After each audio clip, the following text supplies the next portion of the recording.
it's a big ask to say to these people, using your bare hands, go and overthrow a pretty brutal regime that will stop at nothing to stay in power. So it's very difficult to see how the mechanics of a revolution in Iran, will play out, particularly now. Hello and welcome back to the Americano Show. I'm delighted to be joined here at the Spectator's offices by Charlie Gammell, who is formerly of the Foreign Office on the Iran desk. He's also the author of The Pearl of Khorasan, A History of Herat. Charlie, you have written a piece over the weekend, a very good piece for The Spectator, on what's been going on in Iran. Today, more developments. Donald Trump has just said that the big one is coming, referring to a wave, I think another wave of attacks. The timeline is ambiguous at the moment as far as what the Americans are thinking. Trump said it could be 4 weeks, we could go longer if we need to. He's also said he thinks it could be shorter. He has said all sorts of things to all sorts of journalists. Yes. What is your latest impression of what is going on? So I think potentially the interesting development I've seen in the American narrative, you've seen Pete Hegseth today talking about giving the Iranians a once-in-a-generation opportunity to knock over the Islamic Republic for the last time, as it were. And I think Trump's talked potentially about talking to sane people within the Islamic Republic and giving the Islamic Republic an off-ramp, but in what Pete Hegseth was saying today, I worry that they're laying the groundwork for sort of, pummeling the Iranians, but then trying to bring them back to the table. So this is war, sort of continuing politics and continuing negotiations. And there's that sort of latent drive in Donald Trump to get a deal. And he sees this conflict as not potentially a conflict, and I've said this a lot, but more a way to extract some kind of concessions out of the Islamic Republic. And the worrying thing there is that, having called on the Iranian people twice to rise up against the Islamic Republic, he now potentially could be in a situation where he's seeking to build bridges with certain regime elements to effect some kind of a Islamic Republic 2.0. And that would obviously not be in the interests of the people of Iran and would not be a lasting solution. And I think not least because that's the point at which you might see a divergence of interest between Tel Aviv and Washington. And I'm sure Tel Aviv would be saying, no, the job isn't finished until it's finished. So I think that's the challenge that Trump's got to deal with in the next coming weeks. And then how long can America keep doing this? The list of targets that they have at some point will be exhausted. Missile interceptors in the region there's not an inexhaustible supply of missile interceptors. And then Iran has this great big arsenal of drones that it can start throwing. Its targeting doesn't have to be precise. It's just a hotel in Abu Dhabi or in Dubai. So I think the reason that Trump wants to do the big one, as he says, tomorrow or wherever it is because he needs a decisive break in the Iranian morale to effect some kind of change that can satisfy him and also Netanyahu. Well, there's a lot to unpack there. Sorry. No, it's very good. But I'm just wondering, on the deal, as you've written, and as has been reported now, the Omani negotiators were quite positive going into the weekend. There was this sense that the Iranians had offered more than ever before on uranium stockpiling. They'd effectively said, we will not stockpile uranium. It is possible that Trump could have taken that as victory for him. He could have said, I've secured this deal, this is the greatest ever deal. But it wasn't the maximalist position that he was after, and therefore we are where we are. Absolutely. I think the events before the conflict unfolded were massively significant, and obviously their significance has become lost in what's happened subsequently. But the Iranians were reportedly offering to locate the 400 kgs of highly enriched uranium, downblend it, maybe store it sort of somewhere else apart from Iran. They even discussed kind of getting enrichment levels to below 20%. And there was a real sense that Iran had finally woken up to this idea that, he means it. When he says, if we don't get a deal, we will strike you, he means it. And I think that position emerged in the Iranian team in the last 3 or 4 weeks, going, actually, we need to come to an accommodation here, otherwise we will get bombed. And there were positive noises coming out from Arakchi's camp about this, and then obviously the Omanis as well. So it's You're right. He could have taken the deal. I think what wouldn't have satisfied the Israelis, and the Israelis have been quite clear since the war last year that this is not job done. That was probably step one, and step two is what we're seeing now. So he would always have been. I think any deal he did, it ran the risk of being a repeat of the JCPOA. Because it was a narrow nuclear deal in exchange for sanctions relief, whereby Iran could, in the eyes of the Israelis and the Saudis and other people, reconstitute their network of proxies and cause havoc on the region. And this is where I think the framing of the deal was always bound to fail, because Iran's nuclear program is a regional problem. It's not necessarily an enrichment problem. And if you don't sort out Iran's behaviour in the region, but you give it sanctions relief, then it's going to start arming its proxies and causing consternation amongst America's Arab allies. So I suppose anything that could be construed as even a sort of JCPOA plus, a kind of Obama deal, but much tougher on Iran, Trump would never have accepted that, because one of his obsessions is on doing the opposite what Obama did, doing what Obama did but better, showing up the weakness of Obama's presidency. He just talked about it just now in his speech in Washington. So really, the talks were complete cross purposes all along.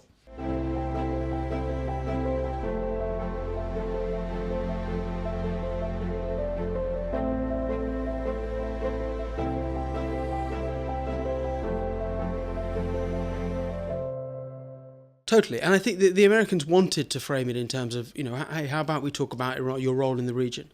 How about we say how you use your proxies, how you threaten our allies? Maybe if we put that first, and then we have a deal on the nuclear issue, perhaps then the deal on the nuclear issue might be a bit more load-bearing, because it will control and constrain how much you can frighten our allies in the region. But the Iranians said, no, we're not talking about nuclear, we're not talking about ballistic missiles, and we're not talking about our role in the region. So my sense as an onlooker from the start was that it was always probably going to come here, because you had American red lines over here and Iranian red lines over here, and they've only until Friday they managed to get them a little bit closer together, but still that felt like that was too late.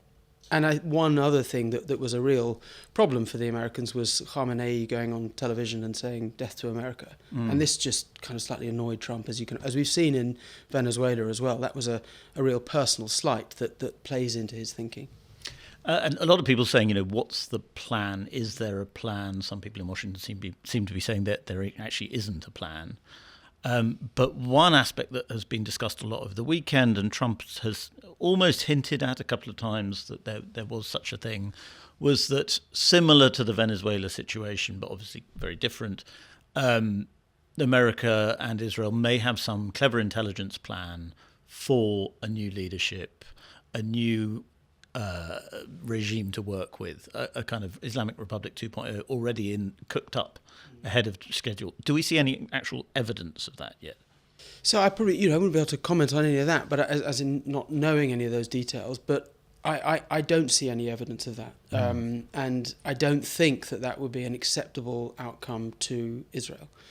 I think part of what's been driving this is an underestimation of the strength of the Islamic Republic. And I remember, I think I spoke with you about this after October the 7th, saying the greatest regional risk here is that one of the parties underestimates the strength of its adversary and thinks, right, now's the time to have a go. And we saw Saddam Hussein said after the Islamic Revolution in 1979, Iran is weak, it's in disarray, it's just had a revolution, now's the time to strike and take back the waters that are ours. And that obviously ended in a massive war and so many people dead. So I just wonder whether the Israelis and the Americans haven't underestimated the cohesion of the Islamic Republic, particularly after what happened in June. And I've been clear that in January, what happened in January with the protests was a Rubicon crossed in the Islamic Republic's history. It won't be the same again, but it's still relatively cohesive and strong, and that's the challenge that they're going to have to overcome.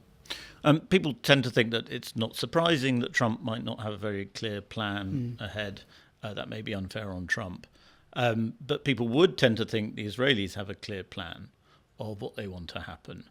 Or is it the case that for Netanyahu, removing the Islamic Republic is so important, and the rest of it, as long as the Republic, the government has gone in their eyes, the rest of it, it's not in their interest what happens.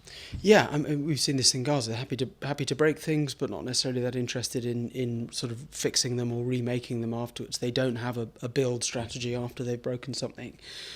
Netanyahu's been talking about this for donkey's years, that he wants to see the end of the Islamic Republic, and I do, as I said before, I think that is a looming challenge and a looming divergence in US-Israeli policy on this, because for someone like J.D. Vance, as you pointed out in your article the other day, he's been quite quiet about this, and that's because he's known as being a skeptic of regime change or intervention, and he's much more of an advocate of, why don't we talk to the Islamic Republic? That's probably the way to solve our differences between them.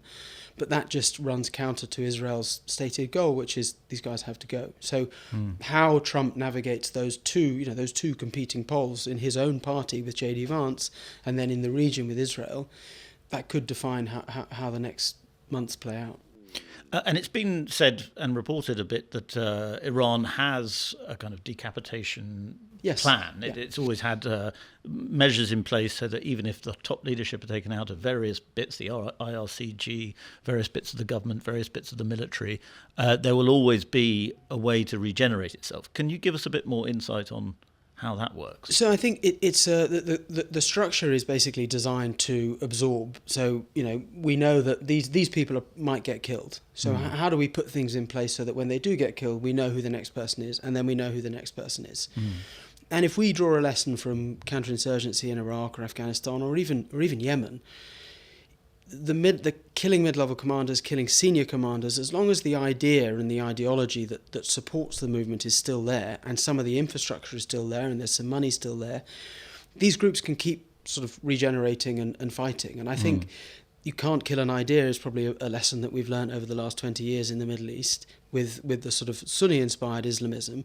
And I think we're about to see it now, the wave of support for Khamenei, and again, this is not an advocate of what he's done or what he did, but the wave of support in Iran's streets, it's clear that there are people in Iran who support them, and there are people in Iran in the IRGC who would die for them. The question now is, what does the Iranian army do? And how does the Iranian army position itself? Does it position itself as a defender of the nation and gets in behind the Islamic Republic? Or does it think actually now maybe we should side with those protesters who were killed in January and see what a different future is? There's a lot I've noticed just on social media, there seem to be a lot of suddenly great experts on Shia theology. Yeah. What can you tell us about how Iranians, obviously it's a very complicated country and lots of people think in different ways, but how might the death of Khomeini affect the way Iranians think religiously about their state? Yeah, so Khomeini is being called an imam, and that's a hugely significant. Khomeini was called an imam, but what it does is it allows people, anyone who says that they're against Khamenei in Iran, they become a sort of an enemy of the state and then an enemy of God. I think what's more interesting about Shia Islam and the way in which the Islamic Republic has co-opted themes of resistance to tyranny in Shia Islam to the great Islamic Republic project. If you go back to 1979, every day is Ashura, everywhere is Karbala. This idea of using the story of Hussein's martyrdom at Karbala to have a political message about the resistance to tyranny. So the people who killed Hussein at Karbala, they are now the Americans and have always been, and the Islamic Republic are the brave sort of soldiers standing up for that. In that story, the death of these martyrs is a heroic victory in its own way. And that's why when we look at the 12-day war, Iran basically said, look, we won the 12-day war. And we all thought, well, that's ridiculous, you didn't win, you got absolutely whacked. But really, they can point to their survival as victory. And a sort of reincarnation of those really powerful martyrdom stories of Karbala and Shiite history. So that drives the Islamic Republic's self-perception, and I think it will continue to do so now the more people that are killed. So it's not just their survival then, but also the decapitation strategy actually plays into exactly how more hardline elements in Iran think about the future of the Republic, the destiny of the Republic. Yeah, and this concept of martyrdom in Shia Islam and Sunni Islam as well, but it's a big one. Anywhere in Tehran, there will be photos of the martyrs who died in the Iran-Iraq War all over the walls. part of their missiles programs are named after famous martyrs from the Iran-Iraq War. It occupies a really big space in their sort of self-imagery, and particularly with the legacy of the Iran-Iraq War and that idea of a war that was imposed upon them on the outside. And if you listen to regime TV now, they are using that phrase, an imposed war, sacred defense. So they're really kind of sort of reheating these central themes to Shiite eschatology and also martyrdom. What are the opposition forces in Iran? How do they manifest themselves? We've obviously had these very significant protests recently. I remember last time I had you on this podcast, you were saying that the Basij didn't seem to have joined the protests. The Basij being the kind of security force, kind of hyped up police, really, and oil workers had not joined the protests. And without those two, it was unlikely to succeed as a kind of a regime overthrowing revolt. What are the opposing factions then, and how might they take over the country in any given scenario? Yeah, so I think the most organised element of the Iranian opposition scene is the sort of Kurdish dissidents in those kind of border areas of Iran. And they don't have massive traction with the rest of the sort of urban centres of Persian Iran, as it were. So they can only ever be a sort of play a spoiling role in a sort of countrywide toppling of the Islamic Republic. The challenge that people have got now, the IRGC and MOIS are sending very menacing messages to people saying, look, if you go out and protest against the regime, that's it. Basically, we're not taking any prisoners. So they've just reframed, and they've sort of taken a step up from what happened in January. So we're not even going to bother taking people prisoner. And that's the question I had when Donald Trump said, march out onto the streets and overthrow the regime. And my question was, well, with what? Because unless there's a covert strategy to get guns to some opposition elements, and even if there is, these are ordinary students. If you look at the makeup of people who've been killed in the protest, these are 19-year-old kids. And what are they going to do with a gun against the IRGC or the Basij or even different bits of the police? So it's a big ask to say to these people, using your bare hands, go and overthrow a pretty brutal regime that will stop at nothing to stay in power. So it's very difficult to see how the mechanics of a revolution in Iran will play out, particularly now that there has been a little bit of a hardening of that kind of revolutionary body and that IRGC sort of thinking. So huge challenge for these people, and my question is, how would they do that? And another potential other factor in Iran is Baluchistan and the people there. And obviously that shares this border with Pakistan.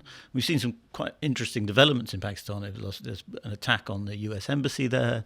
Pakistan has recently started striking Taliban targets. The Taliban have come out in support, unless I'm mistaken, they've come out in quite fervent support of the Iranians since Operation Epic Fury began.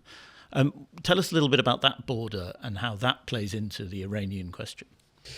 So I think for the challenge for all these border areas for the Islamic Republic is that they are armed, they're funded, and some of them are Sunni. So, and in the lead up to what happened in January, there was a little bit of a drumbeat of assassinations of IRGC figures in that area. So this is a sort of a restive pocket of, maybe irredentism, but just violence, basically. Kind of, they've got drug money, they've got guns, they're ideologically opposed to the Islamic Republic, and they're sort of sectarian on the other side of things. And there's a famous sort of Iranian Sunni cleric who's been a thorn in the side of the Islamic Republic, and he speaks for the Baluch and the Ahvaz and the Kurds, that sort of non-Shia, non-Persian bit of Iran.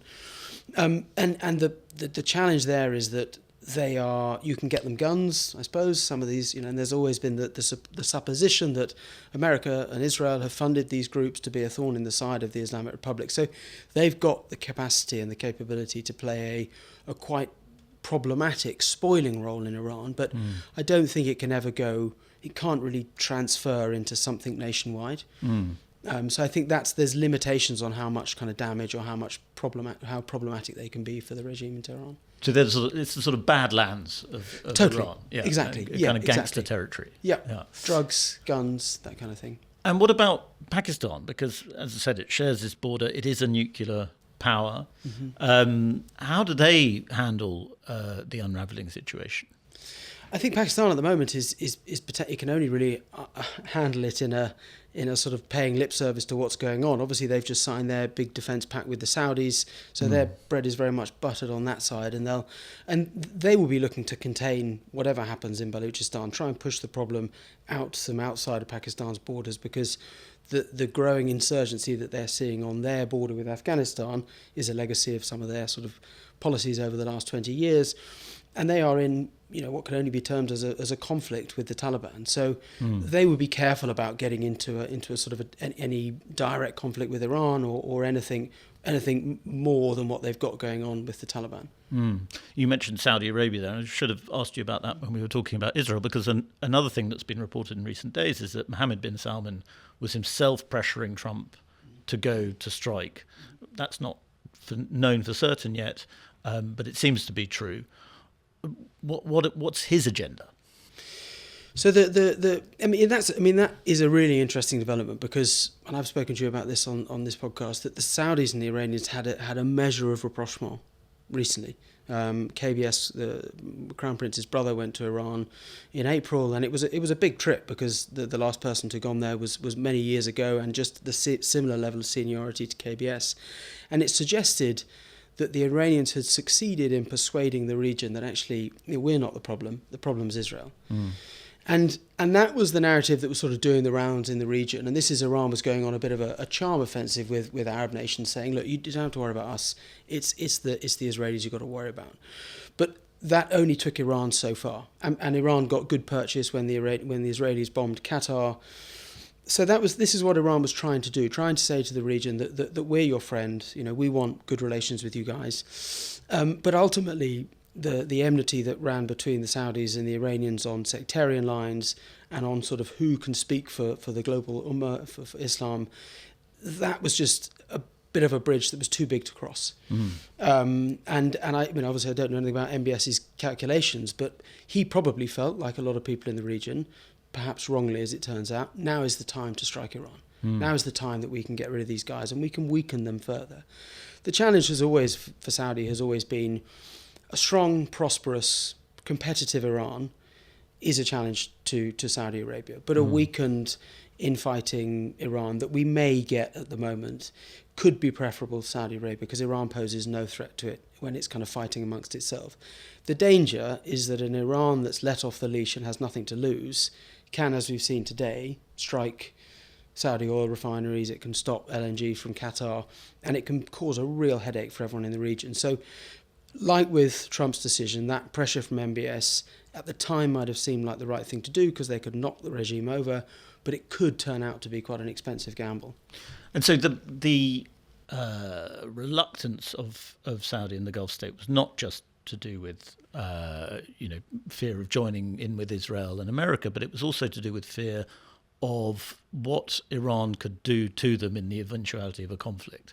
And that's exactly what we're seeing now, which is it can damage its energy sector, which is, of course, the linchpin of not just the Middle East economy, but the global economy too. Totally. I mean, and there's probably a scenario where if oil goes up, that does, if Saudi can get a bit of an oil bounce, that might be good for their kind of figures and what they're trying to achieve domestically. But if Iran, Iran has disabled bits of, Aramco before, either through cyber means and kind of attacking them, Iran has that capability in quite low cost to send drones. It's got enough drones to send that are, 300 drones, and not everyone's going to get caught. So if there isn't some kind of a deal here that de-escalates, then Saudi will be, to a degree, at risk of Iran just continuing the strikes that we've seen today. And the rationale behind the strikes on Dubai and Kuwait and Bahrain and all these places is to get those powers to pressure the Americans to stop striking Iran. And what's actually happened is that's caused those powers to say to the Americans, just don't stop until it's done. Well, the American military chiefs appear to have warned Trump in the build-up to the operation that this could go on a long time, and they might not actually have the kit, the missiles, and so on to carry it out for the length that it needed to go. You said earlier, Iran can just keep manufacturing drones, or Iran seems to have a huge supply of drones. how big is that stock? Do we have any idea of how long Iran can keep resisting? We seem to have an idea of how long America can keep throwing missiles at them.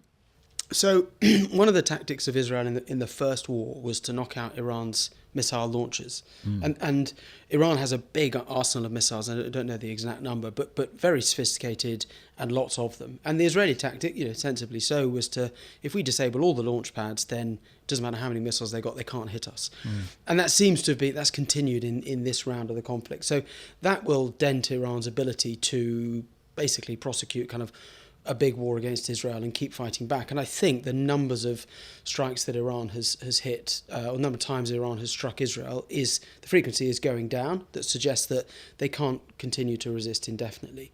But I suppose it goes back to the point that unless America's willing to potentially commit ground troops or do something on a level that we've never seen before to totally destroy the Islamic Republic, and I don't really know what that would look like, what Iran can just carry on surviving and say, look, we're still here. What else are you going to do? And that was the narrative after the 12-day war. Unless you're going to commit ground troops, we're still here.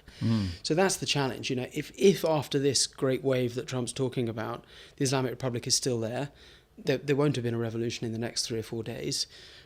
What next? And it's a bit of a situation of Iran saying, we've soaked that up. What else have you got? And as Western missile interceptors numbers sort of deplete, as it were, that's when potentially Iran's Shahed drones could come into play. So that's why I think Trump is going so hard so early to try and deliver some kind of decisive blow, either that leads to a diplomatic off-ramp where we have some kind of rapprochement, or which just leads to the collapse of the Islamic Republic. Hearing a lot of people in the last few days say Iran is not Iraq. J.D. Vance himself, who's, as you said, known to have doubts about foreign wars, said, I don't want to overlearn the lessons of the past.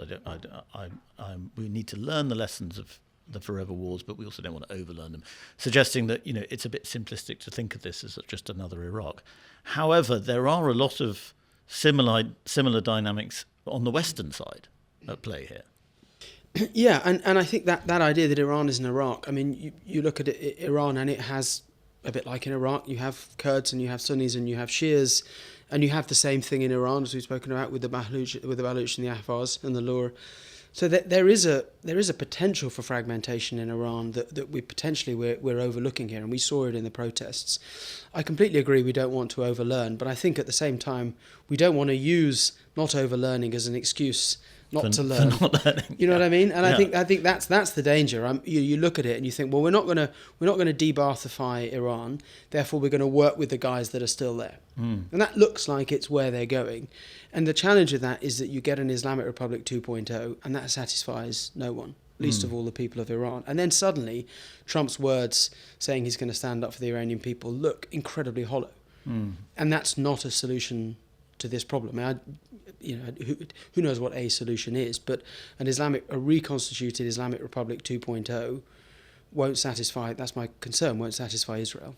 And we're already seeing, at the border and also within Iraq, we're seeing that Iraq itself seems to be destabilizing as a result of these strikes. So, Iraq might get itself into another Iraq war situation because of what's going on in Iran. Yeah, and the potential for this to sort of span out into the region, and where does that leave Europe? That's increased migration flows. Such a large number of Iranians coming to the UK, particularly into Europe. That's a gift to the far right. That's a gift to Putin. The potential for this to sort of go beyond Iran's borders and destabilize us more broadly. And the question is, what if America doesn't win? What if they can't come to an accommodation and there's just a very angry Islamic Republic that can go around saying, right, the gloves are off so we can do what we want? Where does that leave the Gulf states? Where does that leave US forces in the region? Where does that leave UK? And one of the things that is starting to be talked about is that Iran has relations with criminal networks in Europe, and it uses some of those criminal networks to try and assassinate dissidents. That's a situation a bit like Russia has with its own mafioso, where money talks and you can pay someone to do something. And that brings a sort of a UK risk into it, because some of those networks are here in the UK. So the potential to expand quite quickly is definitely there. So could you see it potentially unravelling in a kind of Syria war-style civil war, but a Persian Shia version of it, which has its own dangers, different dangers, but similar. Yeah, so sometimes in these Middle East proxy wars, they're a convenient, and this is a horrible thing to say, but they're a convenient dumping ground. So the sort of Afghan jihad over the years became an opportunity for Saudi to put their undesirables into Afghanistan, go and fight that. We saw it in Syria. We've seen it all over the place, really. And if that becomes the case in Iran, someone's going to fund the Baluch, someone's going to fund the Kurds, giving these groups money to stir up discontent and to destabilise Iran, because as Pakistan tried with Afghanistan, a destabilised Afghanistan is no threat to Pakistan. That was the theory. A destabilised Iran, maybe in Israel's calculations, is no threat to us. And we've seen how that's played out we saw how it played out in Iraq, we saw how it's played out in Afghanistan now with Pakistan. Pakistan is at war with its own proxies, and I wrote an article called Proxies, I Prefer Their Early Works. These things, they kind of start out well, but they can go in directions that you can't control. And if people see, actually, we can just make Iran weak and we can just stir up problems in Iran and it'll just get the problem away from us, that might work in the short term, but at some point it's going to come back to bite people. And of course, America is then going back to lessons it's supposed to have learned a long, long time ago about proxies, supporting proxies that end up turning against you. Yeah, and we saw it in Afghanistan with the Mujahideen, and then what did that turn into? And I think that the possibility of this unravelling, and don't forget, that was a time when America was hugely engaged in Afghanistan, and Trump's isolationist tendencies, if this doesn't go well, and Trump sort of says, actually, no, I think I've had enough, and we've sort of done a good job, and we've got Ali Larijani there, and he's our mate. Where does that go if America starts to sort of pull back from the region and doesn't sort of have a duty of care to the monster it's created? That's Afghanistan, all over again. On that terrifying note, Charlie, it's always good to talk to you. Thank you very much for coming in. Thanks, Freddy. Good to speak to you.